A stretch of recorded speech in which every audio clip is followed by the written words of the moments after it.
성경 말씀이 됩니다. 누가복음 신약 성경 누가복음 제1장 말씀입니다.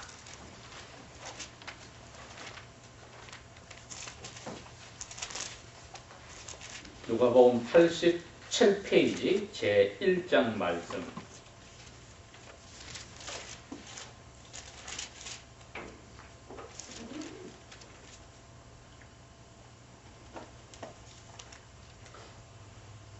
(39절부터) 읽도록 하겠습니다.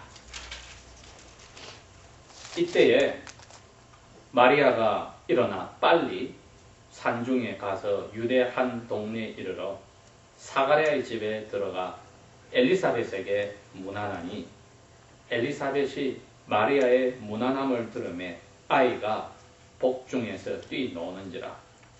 엘리사벳이 성령에 충만하 걸리며 큰 소리로 불러 가로되, 여자 중에 내가 복이 있도다. 내 태중에 아이도 복이 있도다. 내 주님의 어머니가 내게 나오니 이 어찌된 일인고. 보라, 내 문안하는 소리가 내 귀에 들릴 때에 아기가 내 복중에서 기쁨으로 뛰어나도다. 믿은 여자에게 복이 있도다. 주께서 그에게 하신 말씀이 반드시 이루리라. 아멘. 오늘 저희들이 크리스마스 여기 메시지의 세 번째로 누가복음 1장 말씀을 읽게 됩니다. 24절에 보면은 사가랴 제사장의 아내 엘리사벳이 아기를 베고 5달 동안 숨어 있으며 가로되, 주께서 나를 돌아보시는 날에 인간의 내 부끄러움을 없게 하시려고 이렇게 행하심이라 하더라. 6째 달에 천사 가브리엘이 하나님의 보내심을 받아 갈릴리 나사렛이라는 동네에 가서 다윗의 자손 요셉이라는 사람과 정혼한 처녀에게 이르니 그 처녀의 이름은 마리아라.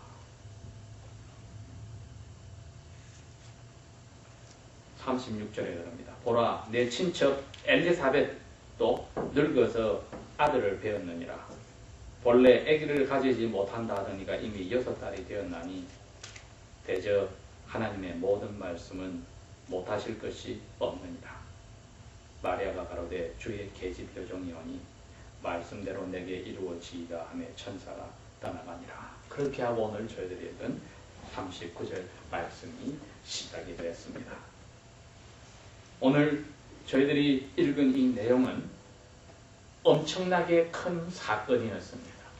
여기에 4사람이 지금 들어있는데, 예수님은 자기 어머니의 뱃속에 키커리아 1주 2주밖에 안 된 아주 작은 태아입니다.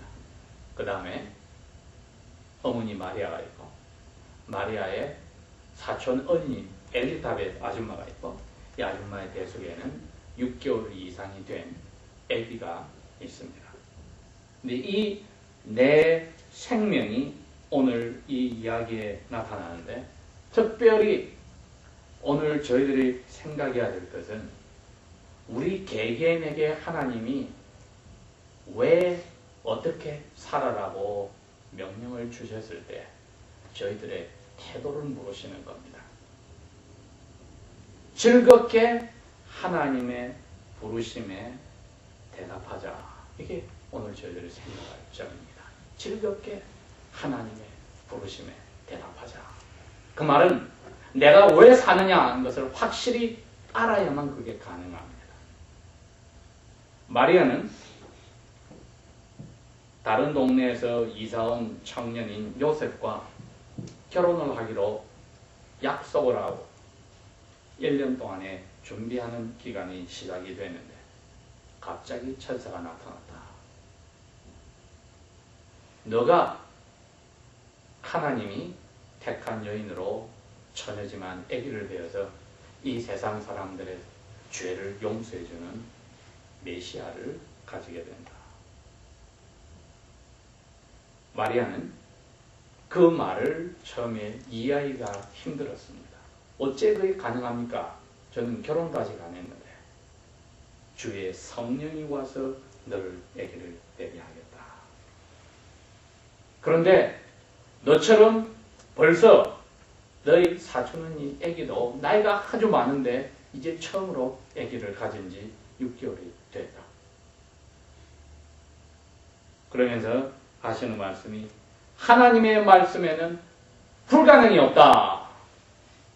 마리아가 자기 약혼자와 결혼하여서 아기 낳고 가정을 가지고 하나님의 축복 가운데 살려고 그러한 꿈을 가지고 살았는데 그 꿈이 무너지는 순간이었다.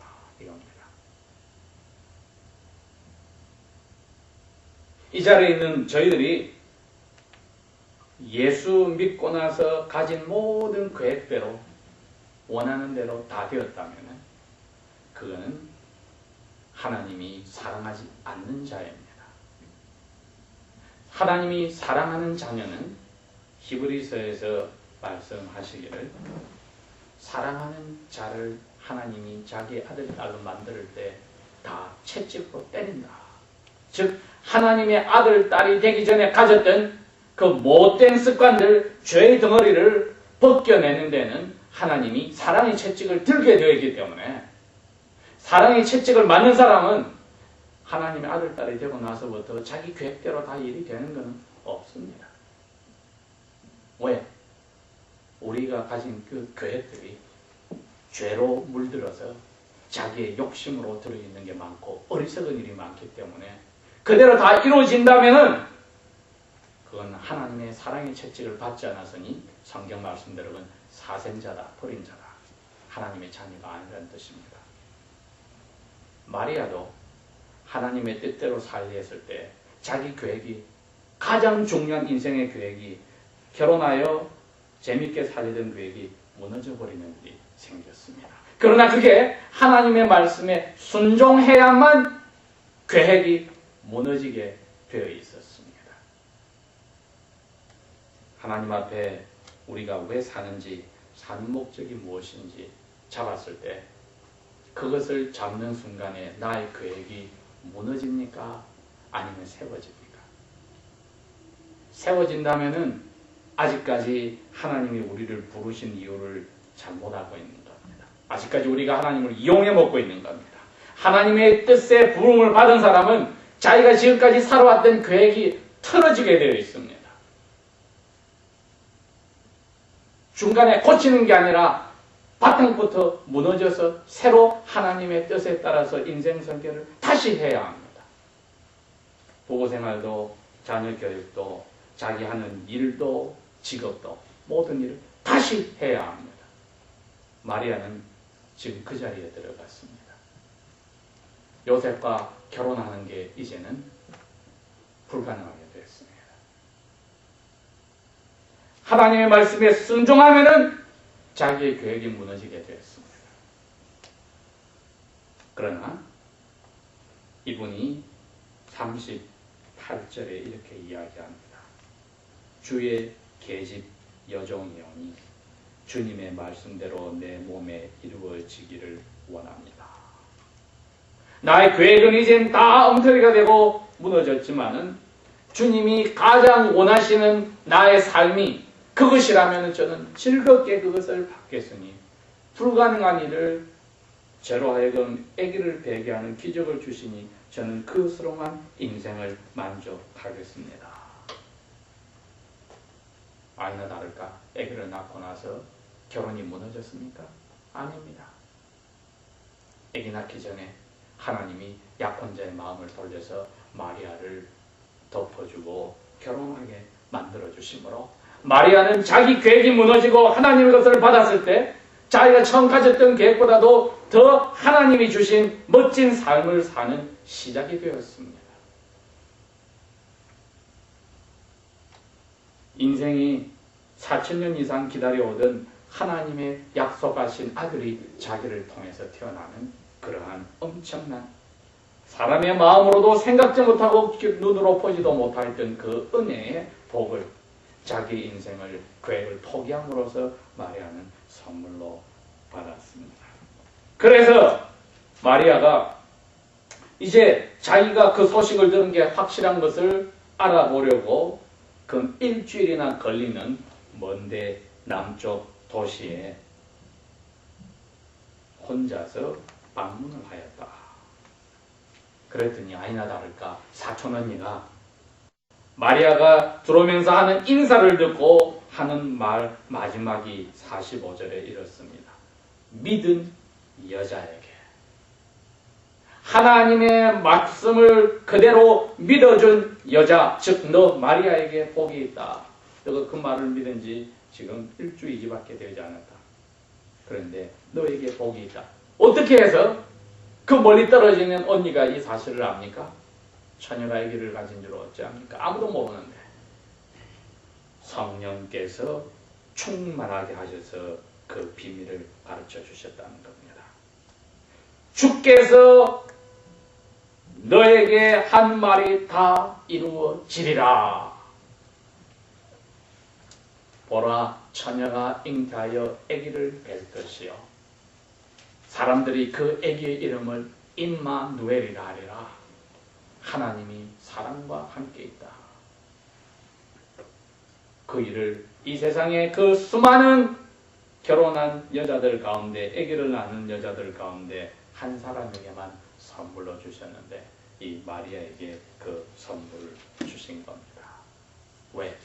믿음으로 하나님의 뜻을 따르려면 인생을 포기했기 때문에. 이 아기를 가지면은 자기는 결혼은 이제는 파혼이 되고 약혼은 끝나고 인생의 모든 계획은 무너지는데도 즐겁게 아버지의 뜻을 순종하려고 받았습니다. 아니나 다를까 아버지의 뜻을 순종한 이 마리아의 음성에 아버지의 뜻을 순종하려고 이 세상에 태어나려는 6개월 된 아기가 즐겁게 반응을 보였고 그 반응을 받은 어머니가 엘리사벳이 즐겁게 찬양을 하고 그 소식을 들은 마리아는 다시 한번 하나님의 뜻대로 산다는 것이 인생에서 얼마나 기쁨이 충만하며 모든 것을 넘어가는 제일 중요한 삶의 방법이라는 것을 깨닫게 되는 일이 된 겁니다. 그러니 46절부터는 마리아가 이제는 기쁨에 가득 차서 찬송이 시작된 겁니다. 56절에 마리아가 석 달쯤 함께 있다가 즉 언니가 아기를 낳을 때쯤 돼서 자기는 집으로 돌아갔다. 오늘 이 내 영혼이 만나면서 1주 2주밖에 되지 않은 예수 그리스도의 영혼과 6개월 이상 된 사촌 형님인 뱃속에 있는 태아 요한의 영혼과 그 어머니인 엘리사벳의 영혼과 예수님의 어머니인 마리아의 영혼이 모두가 하나 공통점은 아버지의 뜻에 순종하여 자기 인생을 살고 있는 사람들이었습니다. 그것을 찾았습니다. 찾았을 때 있는 것은 성령 충만한 삶이요, 기쁨이 가득 찬 삶이요, 하나님의 음성을 들을 때 대답하는 삶이요, 모든 것을 던져서 자기의 것을 포기하고 하나님의 뜻에 따라가는 순종하는 삶이었다. 여러분, 예수님이 이 세상에 오신 것도 그거였습니다. 자기의 계획을 포기하고 아버지의 계획에 그대로 따르는 순종하는 삶. 사람들의 고통을 받아서 자기가 고통을 가졌지만 사람들의 슬픔 대신에 자기가 슬퍼하지만은 예수님 자신은 아버지의 뜻을 순종하는 데서 제일 큰 기쁨을 가지고 살았다. 배고픈 사람이 먹고 마시는 것을 가장 기뻐하는데 예수님은 그것보다도 더 기뻐하는 아버지의 뜻을 따르는 순종하는 삶을 살았다고 가르칩니다. 그것이 크리스마스의 정신이라 할진데 우리가 지난 주일 예배당을 떠나서 오늘 아침 이 예배당에 예배하러 올 때까지의 삶을 곰곰 생각해 봅시다. 아버지의 뜻을 내가 확실히 알고 내 자리를 알고 살았는가? 그 뜻을 알고 일을 하거나 가정생활을 하고 학교 생활을 하면서 내가 기쁨을 가지고 살았는가? 저희들이 스스로를 아버지 앞에 반성하면서 내가 아버지의 뜻을 찾지도 않고 또 찾았으면서도 다른데 정신이 뺏긴 적이 있었으면 회개해야 될 것이고, 찾지 않았으면 이제는 찾아야 될 것이고, 찾은 주님의 뜻이 나의 삶에서 이제는 모든 사는 방법까지 지배하는 자리로 들어갈 때에 여러분 평화가 시작이 됩니다. 기쁨이 넘쳐나기 시작하며 성령께 사로잡히려는 마음을 더욱더 간절히 가지게 될 것입니다. 그게 성탄절에 예수님이 우리에게 주신 선물입니다. 다 같이 기도합시다.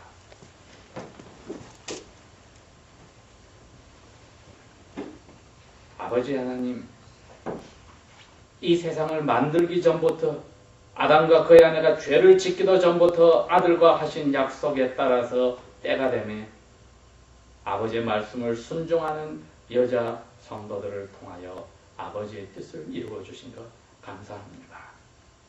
사람의 눈으로는 보잘것없으나 저희들이 아버지의 뜻을 순종할 때에 그것에 마음과 뜻과 성품과 목숨 다하여 바치고 사랑하고 우리의 계획을 정리하기를 원하니 성령께서 우리를 뜨겁게 사랑하셔서 충만하게 하셔 아버지의 사랑만으로 우리의 삶이 지배당하고 인도되어지게 하여 주십시오. 그 다른 무엇도 우리를 유혹하지 못하도록 막아주소서. 예수님의 이름으로 감사 기도합니다. 아멘. 28절에 있듯이 결국은 하나님을 사랑하는 자에게는 모든 게 합력하여서 선을 이루게 한다는 그 확신을 넣어 주시오. 그래서 성령 하나님을